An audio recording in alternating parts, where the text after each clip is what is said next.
Football on Off the Ball. With Sky, don't miss Spurs versus Everton on Saturday Night Football. Live, only on Sky Sports. This is News Talk.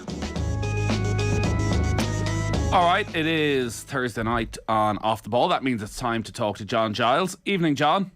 Evening, Nathan. A lot to get through with so many games coming thick and fast at this time of the season. I might start on Leeds, though, because I was on commentary last weekend for their game against Crystal Palace. Not a game that I think anybody wants to be talking about 5 days after the fact. Wasn't exactly a classic, but Leeds, just interested in your thoughts on how they've been going this season. No wins in 5 now. It felt for probably even the first half of that game, a really progressive performance, high intensity to it, really got at Crystal Palace, and they end up losing the game. What are your thoughts on what you've seen of them so far this season? Well, exactly as you say, Nathan, there. When they start off, it's go, go, go, go. And I think they expect to go for 90 minutes. And if you look at the start of the game against Palace the other day, they were on top for the first 15, 20 minutes. They scored in that particular time. But in my take on football, Nathan, it's very, very difficult to go at the pace that they go at for 90 minutes. Like, you have to be scoring a couple of goals. I think in the teams, well, the Leeds team that I played in, for example, if we scored or went 2-0 up, there's a part of the game where you have to slow it down a bit. Do you know what I mean? Now, that was part of my job and Billy Bremner's job, particularly in the middle of the field, because it's very difficult to maintain that pace for the 90 minutes. You know, there's periods of the game that you have to slow it down, particularly when you get in front. Obviously, when you're behind, then you have to go, go, go all the time. But when you get in front and you get, say, 2 goals up, well, those goals help you then to slow it down, give it here, give it there, and let the other team do the chasing. I think what happens with Leeds, and it's happened under Bielsa as well, it's go, go, go, go. And I think when Leeds were fresh in the first 20 minutes, they're by far the better team. But from then on, when it needed to be slowed down in that, Palace got on top and actually went on to win the game. So I think it's always going to be inconsistent with Leeds. If they're going to continue doing what they're doing, which is to go, go, go, if they don't score in that period or get 2-0 up, Nathan, they could be in trouble. And I think they will be in trouble. It really shows the value of having a goal scorer, somebody in form for a team like Leeds, because, as you said, they go 1-0 up early through strike. They're by far the better team. Patrick Bamford ends up one-on-one with the keeper, tries to sort of toe poke it past them. Keeper makes a save, and within a couple of minutes, Crystal Palace equalise. And you feel Patrick Bamford, I think he was starting just his second game of the season, fourth in about a year and a half because of all the injuries he's had, that if he's back to where he was in that first season under Bielsa in the Premier League, they go 2-0 up, and it's probably actually a very different game. Well, it's not quite what I'm saying, Nathan. If you go the 2 up, right, then there's still a lot of matches, a lot of the match to play. And what Leeds do, in my opinion, is they go, go, go, go, go, go again. Like, they don't take, like, if you score 2 goals, if you score 2 goals, and you're in a position to play the game, in my opinion, in the way that you want to play it, right?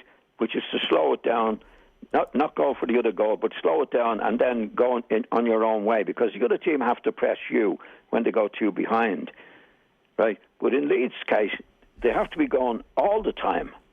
So you're not making use of the period that you're 2 goals up. You know, the game changes in the 90 minutes, Nathan. And when you're no score, you go and you go and you go. If you go 1 behind, you still have to go and go. But if you get 2-0 up, right, then you can play in a different way. You can get the other team running around, and you can then sneak a goal, or you can score a goal from there. So, but in Leeds' case, if they go 2 up, they don't make use of the lead that they're in. You know, there's different periods of the game when you play in a different way, in my opinion. But in Leeds' case, there's only one way, which is go, go, go. And once they get past the 20 minutes, 25 minutes, it's very difficult to maintain that, Nathan. And if you look at that game the other day against Palace got on top almost from the rest of the game, and that because the Leeds teams, they ran out of steam. Yeah. I There's assume... a time and a place to do it. You know what I mean, Nathan? There's times, obviously, you've got to go, go, go. But there's other periods when there's previous part of the game when you score 2 goals, then you get the other team running around, and then you get a nick another one and nick another one. But that doesn't happen with Leeds. It's all go. And what I think that happened against Palace is that they did run on out of steam, and Palace got on top, because it's very difficult, almost impossible, in my opinion, to maintain. And they did it under Bielsa as well. You know, Bielsa had to be scored, and Bielsa's team had to be scored when they were on top, because there was nobody slowing the game down for them either. Yeah. But we'll wait and see. But they haven't won. I don't think they've won a game in 5. Is that what you say, Yeah, Nathan? 2 wins so far this season. Yeah, I think it's going to be inconsistent, and I think they will concede goals. So it's going to depend. Bamford coming back, are they going to score as many goals as they need to win the matches? I assume for what you're talking about and being able to change style and control a game, a lot of that will come down to the midfield. And they sold Calvin Phillips to Manchester City during the summer. They lost Rafinha, who was a very technical player who could keep hold of the ball. They brought in Adams and Roca, who played in the middle of midfield at the weekend. Do they look like they're good enough to play that more controlled style of football when it's needed? I don't think so, Nathan. I don't think he's got players in like that. You know, I think what they're doing is what they'll do. I think that's what he believes. But Bielsa did and did it very well. But you said they had Phillips, who's a very good player in Finland. They've lost them. The lads they brought in are okay, but I can't see them being able to run the game or score as many goals as they need to score when they're on top. They're definitely going to be inconsistent, and I think they will definitely concede goals, Nathan. So they're going to have to score quite a lot of goals. I know you weren't quite convinced by Jesse Marsh at the end of last season, even though he managed to keep Leeds in the Premier League. Now that you've seen a bit more of him and heard plenty of him, as I think everybody has at this stage, what's your take on how he is 8-9 months into the job? I think the jury's still out, Nathan. You know, I'll wait and see, because some of the players he brought in, I think, are quite good.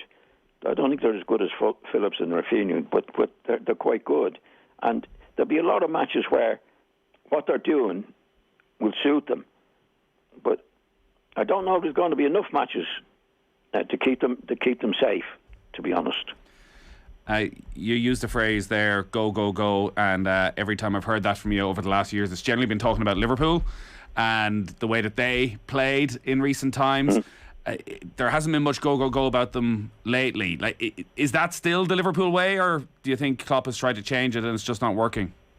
I don't think he's tried to change it at all, Nathan. I think he wants what he's been getting, and he hasn't been quite getting the go and putting the opposition under pressure the way they have done in the past, Nathan. You know, and they've had a bad time. I know they won last night and won well against Rangers, but against Arsenal last week, for example, I thought Arsenal deserved to beat them, and I was surprised at him and his comments after the match. You know, he went on a rant about the referee and the goals, and you know, in my opinion, watching the match as a neutral, I thought Arsenal deserved to win it. Definitely deserved to win it. You know, and I think obviously the Rangers match has come as a good time for them, because they won the 2 matches against Rangers and won well. But you know, Rangers in Scottish football are not what they used to be in the old days. And I thought, you know, you're looking at Rangers, they looked a very, very poor team. But Arsenal had to do their stuff. Liverpool had to do their stuff to beat them and beat them well. But it just doesn't look right, Liverpool, in relation to last season and the season before, when it did look right, you know. And John, would you have any doubts about Klopp's ability to make it right again? I'm just asking, when I think back to the Arsenal game and the first minute of that game, where Liverpool have taken so much criticism, Trent Alexander-Arnold has taken so much criticism about how open they've been, how teams are going and attacking his position, and straight away it's Martinelli playing out on that side, who's the player who gets in behind Trent in the first minute of the game, that they weren't even alert enough at that stage to prevent and to stop Arsenal, that Klopp hasn't been able to fix that problem so far.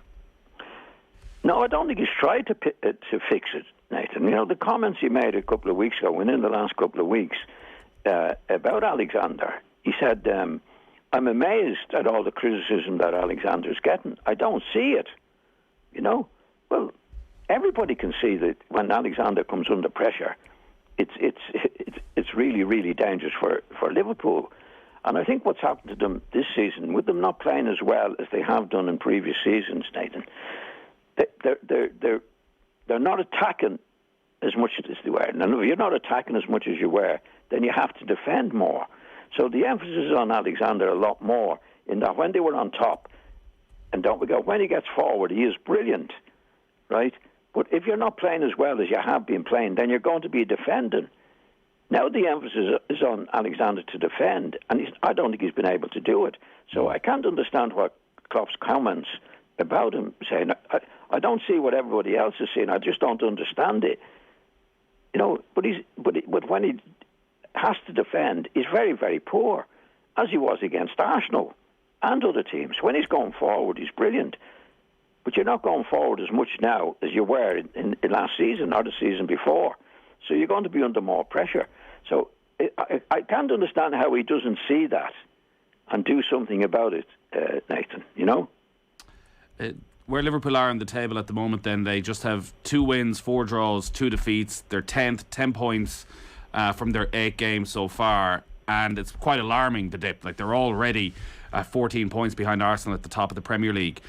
How difficult is it to arrest the slide mid-season? If you think back to your career, I know during Leeds you had a remarkable consistency, maybe right up until that last season when Jimmy Arfield came in for Don Revie. But there must have been periods during those seasons, even when you managed to get back and finish inside the top 4, where there were poor runs of form, the pressure was coming on. How difficult is it for a group of players and a management team to actually just get together and call a halt to it, to change things, to come up with a new style, a new system, a new attitude? It's not so much a new style, Nathan. It's maybe doing, or you're not doing some of the things that you did before. But funny enough, at Leeds under Don Revie, I never, or my team, or the team I was in, never had that type of spell. You know, obviously we lost matches, but we never had it where you say, well, what's gone wrong? You know, what's gone terribly wrong in terms of Liverpool at their best to what they have been this season. You know, as you said, they're 12 points behind, or more points behind Arsenal and Manchester City up there. I never had a spell at Leeds until Don Revie left. We had a different manager altogether. We were that long not playing the way we could be playing. Obviously, we had spells, but it wouldn't have dragged on for, 6 matches, 7 matches, 8 matches. It might be 2 matches, and then you get back to where you were. And it's usually attitude and effort, when you don't have the ball, and conceding goals easily. And that's what's been happening to Liverpool. They've been conceding a lot of goals. But I can't see, I don't understand why it's gone on for so long. With Klopp being there he's into his 7 seasons there now, that the players wouldn't know what he wanted, what's expected of them. It's been like a bit of a switch off from the players for some reason. And I don't know why. You'd have to be in the club to know, Nathan, to know exactly what's going on. But they're certainly not the team that they were last year. That's for sure. Back-to-back wins for Arsenal against Liverpool and Tottenham, so they're still top of the Premier League. Those 3 players that played just behind Jesus, Martinelli on the left, Saka on the right, and Odegaard through the middle. What have you made of those 3, and how good can they become? Well, he has good young players, Nathan. There's no doubt, and they're getting better because they're getting more experience. I think what happened a few weeks ago when they played Manchester United, going forward they were good, defending they weren't so good. That obviously he's picked up on that, Arteta, that he has tightened up at the back. And who's the lad he's got in at midfield, Nathan? Partey? Yes. You know, he's a big plus for them in that they were a bit weak in the midfield positions. He's given them a bit of bite around there when the opposition have the ball, getting the ball back again. When they have the ball themselves, Arsenal are very good. They've got some very, very good players, young players, but very, very good. And I think they have tightened it up at the back, which they needed to. So they've got a consistency about them now that they haven't had before under Arteta. So he's doing a good job. Do you think can they win it? I think City will catch them. I can't see anybody stopping City. They'll give it a go, all right, Nathan. But I wouldn't put any money on it. With City there and with the players they have, I think City will take a lot of beating. But it is progress for Arteta. There's no doubt about that. I mean, they haven't challenged before, not really. Whereas now they're putting a proper challenge in, and City have a lot to do if they're going to beat them. Yeah.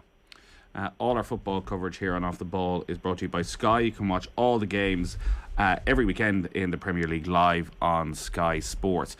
Cristiano Ronaldo got a bit of game time last weekend for Manchester United. We've spoken a lot about his future and when he should stay or when he should go. Did he show enough in that win against Everton to show that he has a role, potentially even starting games for Manchester United in the Premier League? I think so. I mean, he's been shown what he can do for a number of years now. And he scored, was it 700 goals, Nathan? 700? Yeah, 700 goals. You know, that's incredible. And I think what's happened to him is that, you know, he's getting on a bit now. And with the new man coming in, Van Haag, you know, the thing seemed to be, we're going to have a high press, this is what we're going to do, and Ronaldo can't do a high press. Yeah. The fact is, Ronaldo never, ever could do a high press, Nathan. All he did was score goals.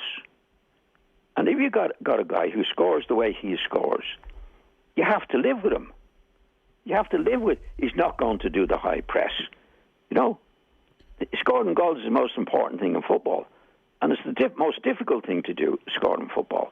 I mean, even last year, I mean, he scored what? He was the highest goal scorer with 18 goals in a team that wasn't doing well. So if you go back to his peak time, when he started at Manchester United, he never did chase back or put the opposition under pressure.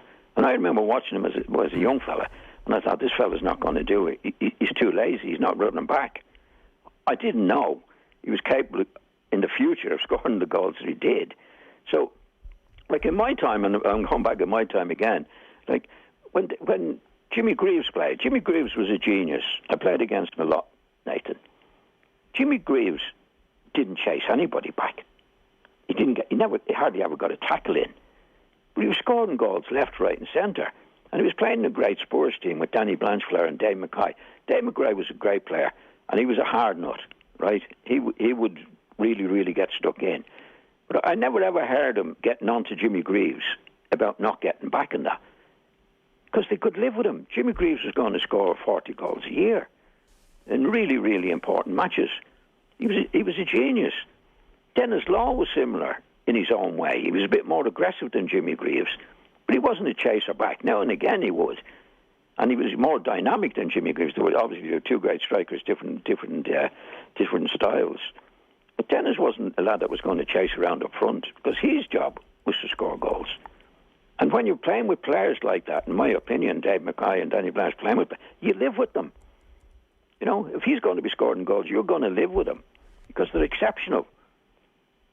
You know, there's other lads who make their way in that way. I played with Joe Jordan, for example.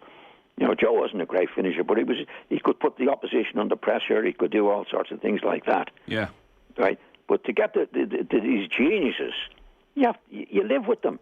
And Ronaldo, we're talking about Ronaldo. Sorry, I'll get back to him. Ronaldo hasn't changed. Ronaldo never chased about in that, Nathan. He just scored goals. So you live with a guy like that. You know, I think the manager coming in at Manchester was saying, well, right, we're going to have a high press. We call it high press now. And the attitude seems to be, well, Ronaldo can't do that. But then he's come on Saturday, or the weekend against Everton, and scored a goal brilliantly, Nathan. He'd still score goals, but you have to live with him. So, should Ten Hag rethink his entire philosophy because he has Ronaldo in his squad? Yeah, I don't think he should have ever thought it in the first place, to be honest. Once you have your Ronaldo he scored 700, that's his 700 goal. Yeah, club Ronaldo's goal. been around for what, 15 years? And all he's done is score goals. Wherever he's been, he scored goals. Well, last season for Manchester United, he was still scoring goals. When he gets on this season, like he did on the weekend against Everton, he scored a goal, took it brilliantly. He's not going to lose that. But he's not going to be chasing around either. He never did. When you get a guy like Ronaldo, you have to live with him, Nathan. You know, he's not going to put it in, as they say, as some of the other players do. But he's going to score more goals than anybody else has ever done. So, in my opinion, you have to live with him in that situation. Him or anybody else that can do what he does. Yeah. I mean, look, if you look at the great goal scorer for Barcelona, our man, Messi. You don't see Messi playing a high line. Now he does make more goals than Ronaldo and some of the other players that scored as many goals, but he doesn't put the opposition under pressure. But again, he scores goals, makes a few more than the others, but he's absolutely brilliant. But they come along once in a lifetime, Nathan, and you have to, in my opinion anyway, you have to live with them. I wanted to ask you about Graham Potter and not just what he's doing at Chelsea, but there was a debate, I don't know if you saw this, it was on BN Sport, and it made a lot of waves here in Ireland because Jason McAteer was talking about his time with Brian Kerr and saying because Brian Kerr had never achieved anything as a player and was an unknown that he wouldn't get the respect, and he didn't have respect for him when he went into that dressing room, and that sense of you had to have played the game as a manager to command respect instantly in a dressing room. And I'm wondering your thoughts on that, having been in many dressing rooms, as to how much of an advantage it is to have actually had a playing career, or does it really matter if you can do the business? I think it's a plus initially, Nathan, because lads will have a respect for the player who did it on the pitch. But it wouldn't last more than a week. It wouldn't last more than a week. If the manager's been a great player, and there has been some great players who went into management and didn't have it, right? It wouldn't last more than a week. The respect and the influence that he has, no, certainly no more than a week. Yeah, okay. Nathan, no. And what happens with lads who, I mean, if you look at some of the great managers, they weren't great players. Look at the Arsenal manager. Yeah, Wenger, yeah. Like Wenger. Mourinho never played, right? But you can nearly tell with the first sentence that the new manager makes when he comes in. He either makes sense or he doesn't, Nathan. You know what I mean? And players being players, pick it up straight away. You know? Like great players, a lot of great players didn't make great managers by any means. And if you look over the time that we've had, like Ferguson's one of the great managers of all time. But Ferguson was a good player, a very good player, but he wasn't one of the great players by any means. And there's a lot of lads who become great managers, a couple that we mentioned, that hardly kick the ball, Nathan. But knowledge of the game is, I mean, I came across some players, I won't name them, some of the great players, who, in my opinion, talking to them, really did what they did instinctively. Didn't know why they did it, didn't know how they did it, couldn't express themselves in a way that was knowledgeable to anybody that they were talking to, right? And then you got the other lads, a couple we mentioned, that never really played at any level, Nathan. Like the players pick it up from the first day, and who's it saying that it's it was Jason McAteer was talking about when Brian Kerr took over as Republic of Ireland manager. And Jason was obviously in and around the squad at that stage, and his feeling was he walked into the dressing room and his initial reaction was, well, what have you ever done to get in this role?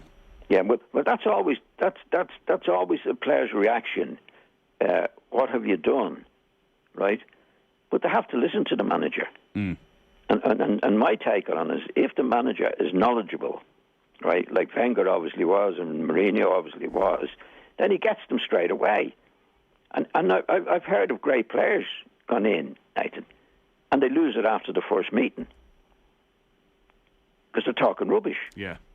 You know, like there's a lot of great players. I came with a lot of great players. I won't mention them. Who were great players, but talking to them about football really didn't impress at all. They were instinctive in the way that they played. You know, a lot of these guys, like great players, like Jimmy Greaves, for example, was a great player. Dennis Law was a great player. Didn't go into management even. Yeah. Because they knew they couldn't do it. You know, a lot of the great players did go in, but there's very few great players in my time, in our time, Nathan, that you could say he was a really great player. You know, Alex Ferguson wasn't a great player. Mourinho wasn't a player. Wenger wasn't a great player. But when they spoke, and the players listened, and they had a personality thing that could really control these players. Yeah. They knew what they were talking about. But players would pick that up within a week, Nathan. And I think it's a bit unfair. Who said it against Brian? Jason McAteer. Yeah, well, you know, people. You have players as well who go in with preconceived ideas. Yeah, well, I think that's what it is. You know, they go in with preconceived. Well, this guy never played at any level. But you have to go with them. You have to listen to them first before you make up your mind on that. And Brian did. Brian was a very, very knowledgeable individual on the game, as we all know. Mm. And I'd never heard of any of the players that I came across that disrespected him in any way. No.